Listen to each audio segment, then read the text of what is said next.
bagaimana cara puasa Arafah ketika terjadi perbedaan dalam penetapan tanggal 9 Dzulhijjah antara Indonesia dengan Saudi. Seperti yang kita tahu, selisih 1 hari.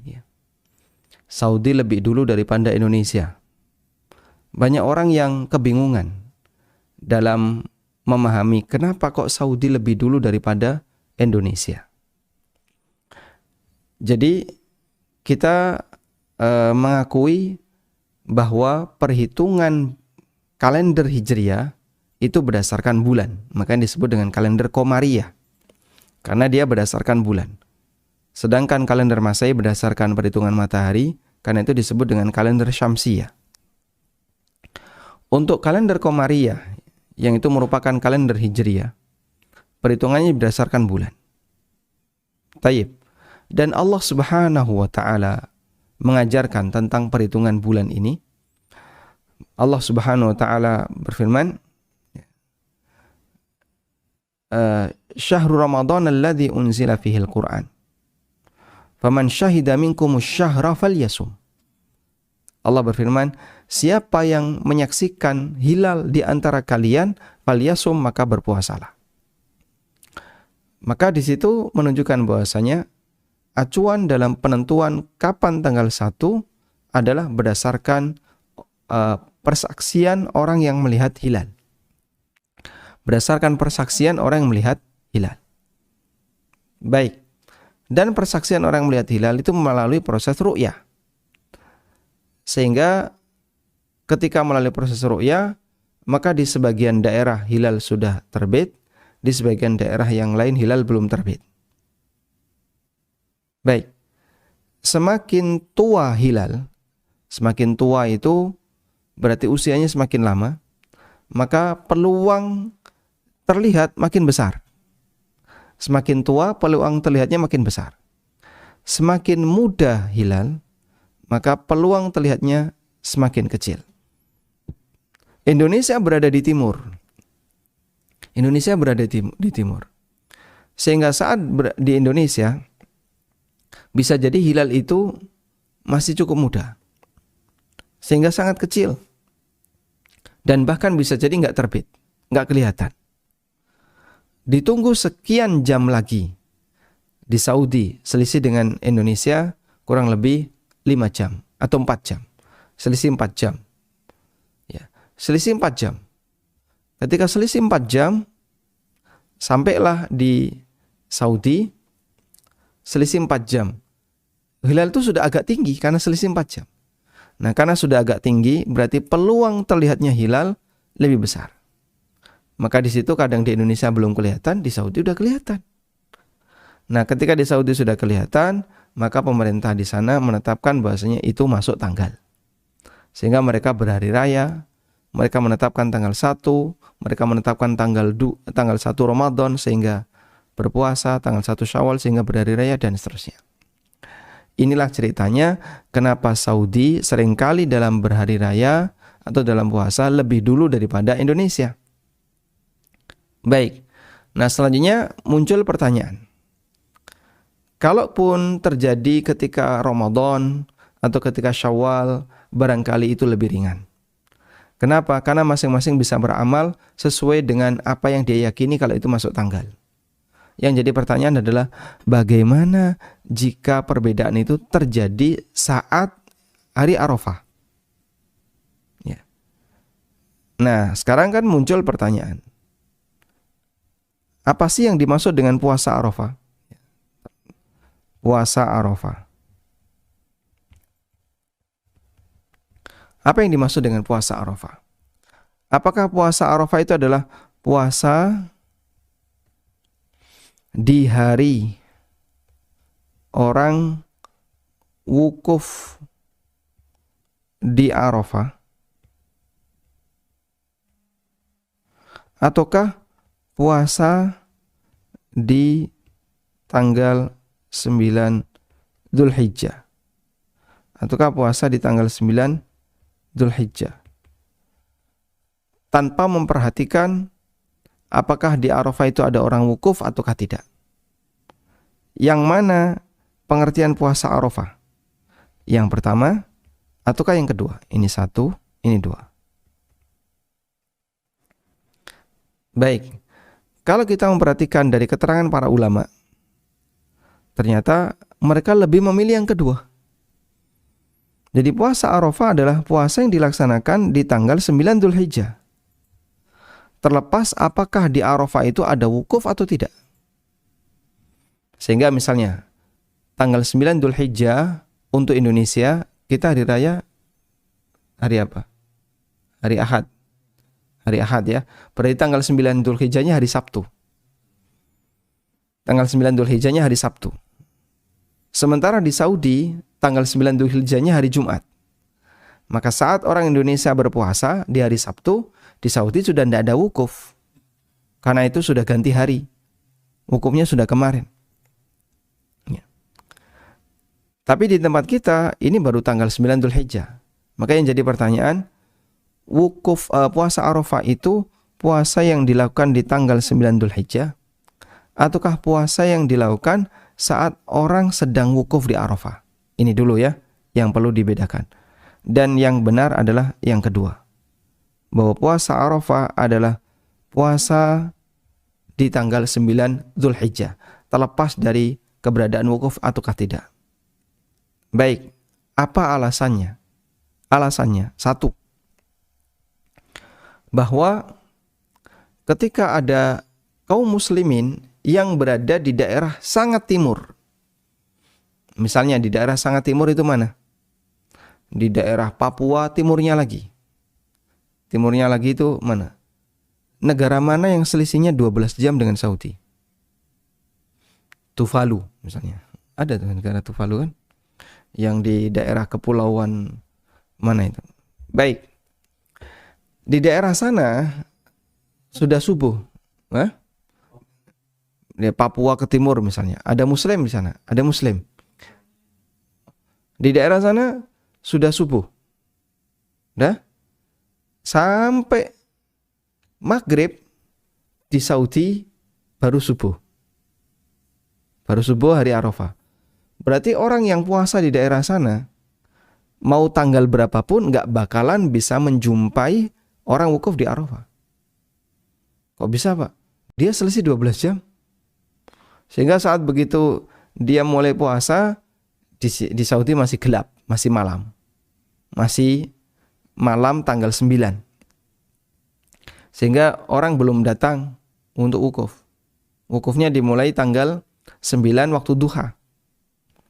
Nah, yang ini begitu sudah berbuka puasa, ini baru terbit fajar misalnya, atau baru terbit matahari.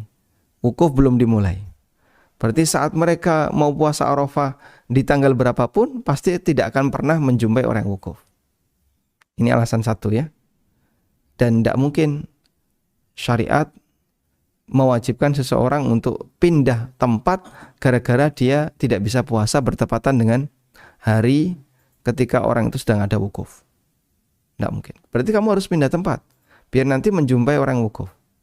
Nah, di Papua, di misalnya Merauke atau di Jayapura, selisih dengan kita yang ada di Jogja 2 jam. Baik. Sehingga saat di Papua itu sudah jam 5 misalnya, atau jam setengah 5. Berarti di Saudi jam berapa? Saat di jam setengah 5 pagi ya, di Saudi mundur 6 jam ya, masih jam 11 malam atau jam 10 malam, mundur 6 jam. Sudah? Saat di Papua jam 6 sore, berarti di Saudi jam 2, potong lagi 2 jam, jam 12-an.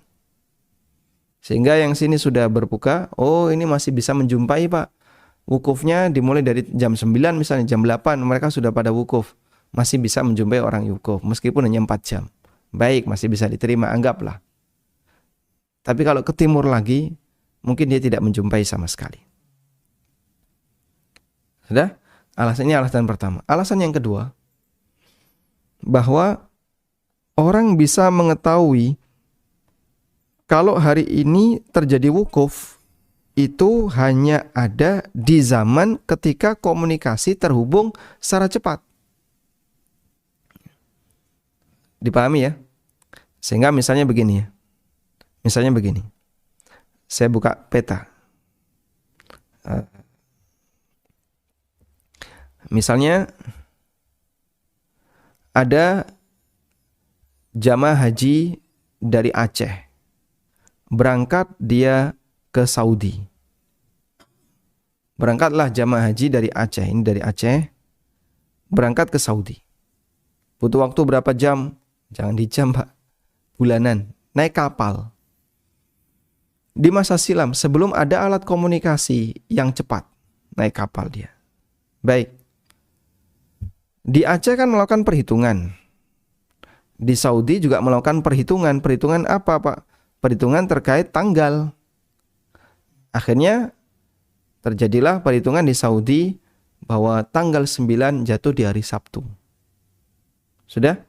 Sementara perhitungan di Aceh tanggal 9 jatuh di hari Ahad misalnya. Selisih 1 hari.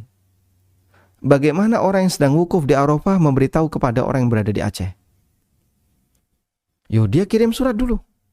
Pemberitahuan bahwasanya wukuf di sini hari Sabtu. Kamu harus puasa Arafah di hari Sabtu. Orang sini kan tidak tahu kalau hari Arafahnya hari Sabtu. Taunya cuman hilal. Oh, hilal tanggal 1 hari ini. Berarti tinggal dihitung aja sampai tanggal 9.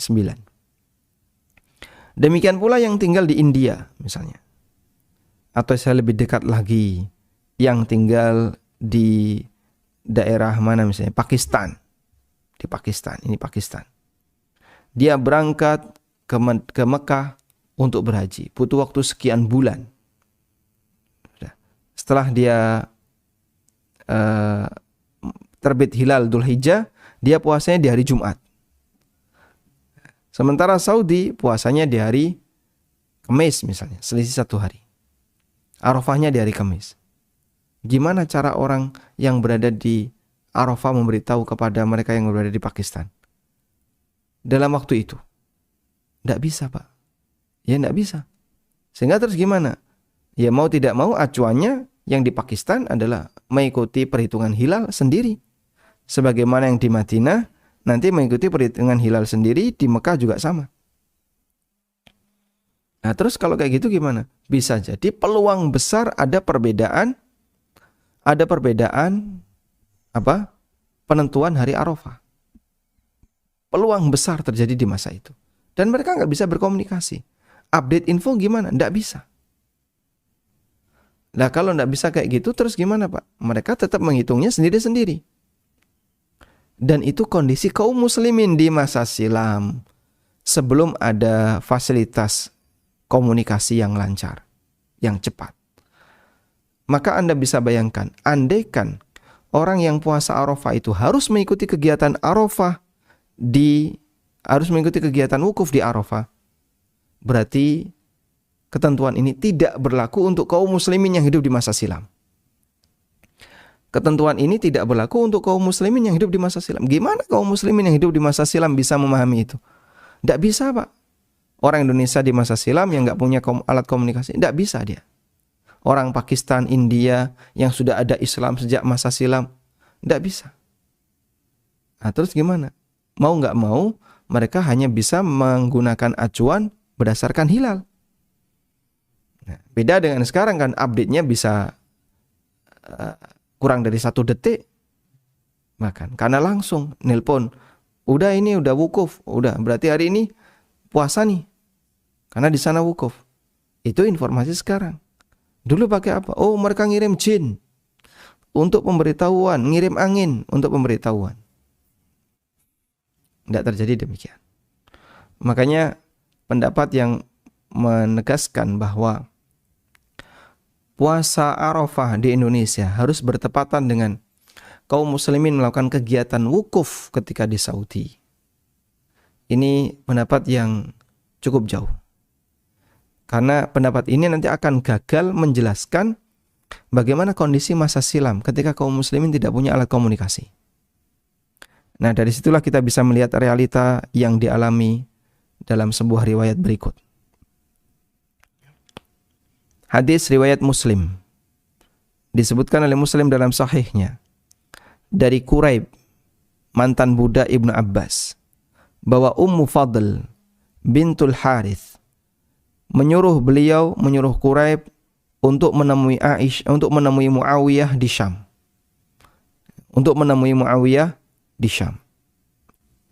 Qala, kemudian Quraib mengatakan, lalu aku pun berangkat ke Syam dan aku menyelesaikan kebutuhanku sampai kemudian muncul hilal bulan Ramadan, dan ketika itu saya di Syam. Sudah? Aku melihat hilal pada malam Jumat. Kemudian setelah itu Quraib berangkat menuju Madinah, pulang ke Madinah. Dan Syam dengan Madinah selisihnya, Syam dengan Madinah, ini Syam, Syria, Lebanon, Yordan, ini Syam ya. Dengan Madinah ini di Madinah, di bawah. Perjalanan darat di masa silam antara Syam dengan Madinah butuh waktu 1 bulan. Baik. Sekarang kita lihat di sini ya. Lalu saya pulang ke Madinah fi akhir syahr, di akhir bulan. Setelah tiba di Madinah, Ibnu Abbas bertanya kepadaku. Lalu beliau menyinggung tentang masalah hilal. Faqala, Ibnu Abbas bertanya, "Mata ra'aitumul hilal?" Kapan kamu melihat hilal? Maka beliau menjawab, aku melihat di malam Jumat. Kemudian Ibnu Abbas bertanya lagi, anta ra'aitahu? Betul kamu melihat hilal di malam Jumat? Faqultu na'am. Betul. Dan masyarakat juga melihat hilal di malam Jumat, maka mereka berpuasa, dan Muawiyah sebagai khalifah juga berpuasa. Ketika itu Muawiyah sebagai penguasa Syam, penguasa kaum muslimin. Bukan Syam ya, penguasa kaum muslimin. Tapi ibu kotanya di Syam. Faqala, lalu Ibnu Abbas mengatakan, lakinna ra'ayna lailatas sabt. Kami yang ada di Madinah lihat hilalnya di malam Sabtu. Terjadi perbedaan melihat hilal. Yang di Syam di malam Jumat, yang di Madinah di malam Sabtu. Fala nazalu nasum, maka kami pun terus berpuasa sampai kami genapkan jadi 30 hari atau sampai kami melihat hilal. Sehingga puasa di Madinah 30 hari. Fakultu, maka Quraib bertanya, fala taktafi bi ru'yati Muawiyah wa siyamihi. Kenapa kalian tidak ngikuti Muawiyah ru'yah dan puasanya Muawiyah? Puasanya di hari Jumat, kalian puasa di hari Sabtu, selisih sehari. Faqala, kemudian Ibnu Abbas mengatakan, la, oh enggak. Hakadha amarana Rasulullah SAW. Seperti inilah yang diperintahkan oleh Rasulullah SAW. Baik, coba. Syam dengan Madinah komunikasinya pakai apa? Ngirim surat, Pak. Selisih sehari. Perjalanan berapa? 1 bulan. Kira-kira kalau di Mekah wukuf, di Syam belum tahu kalau itu tanggal 9, kalau itu hari wukuf. Kira-kira gimana? Di Mekah wukuf. Di Syam tidak tahu kalau di Mekah wukuf. Gimana cara orang Syam untuk berpuasa di hari Arafah? Jika disyaratkan harus bertepatan dengan orang wukuf. Tidak bisa. Bisanya hanya mengacu pada hilal.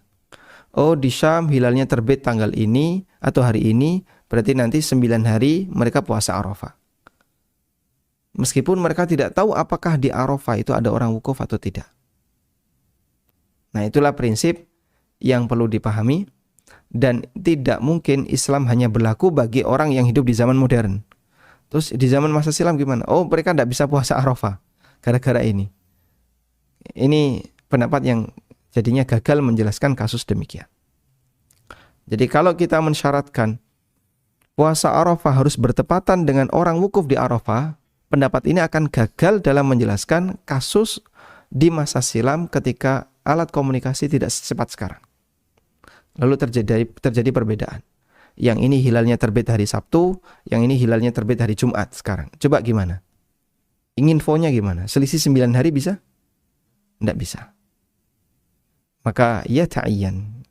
Sehingga ini mengharuskan bahwa pendapat yang benar adalah pendapat yang mengatakan masing-masing mengikuti sesuai dengan posisi. Dan ini yang difatwakan oleh Imam Ibnu Utsaimin rahimahullah. Ketika beliau ditanya, apabila terjadi perbedaan hari Arafah sebagai turunan dari perbedaan tempat yang mukhtalifah, perbedaan posisi tempat yang berbeda-beda, yang beragam, ya, terkait terbitnya hilal. Apakah kita berpuasa dengan mengikuti ru'yah di masing-masing negara, ataukah kita berpuasa mengikuti ru'yah yang ada di Haramain, yang ada di Makkah dan Madinah? Fa'ajaba fadilatuhu, maka Syekh Ibnu Utsaimin menjawab, hadza yabni ala ikhtilafi ahli ilmi. Pendapat ini, perbedaan pendapat ini yubna, ya, dibangun di atas atau turunan dari perbedaan para ulama terkait hilal. Apakah hilal itu satu untuk seluruh dunia, ataukah boleh berbeda sesuai dengan perbedaan terbitnya hilal? Wassawab, pendapat yang benar adalah boleh berbeda sesuai dengan perbedaan terbitnya hilal. Sehingga kalau hilal sudah terlihat di Mekah dan di hari itu adalah hari 9, wa ru'yatu fi baladin akhar qabla Makkah biyaumin, sementara di negeri yang lain sebelum Mekah, maka hari Arafah menurut mereka yang berada di luar Mekah, misalnya di Mesir atau mana, bisa jadi adalah bertepatan dengan tanggal 10, ya, ketika berada di Mekah. Nah, sehingga di posisi ini kata beliau, ya menyesuaikan sendiri-sendiri. Di Mesir hari apa hari Arafahnya, tanggal 9 Dzulhijjahnya. Di Saudi tanggal 9 Dzulhijjahnya hari apa, di negara yang lain nanti hari apa. Bisa beda-beda. Ya, karena ini berkaitan dengan perbedaan terbitnya bulan. Wallahu a'lam. Semoga ini bisa dipahami dengan baik.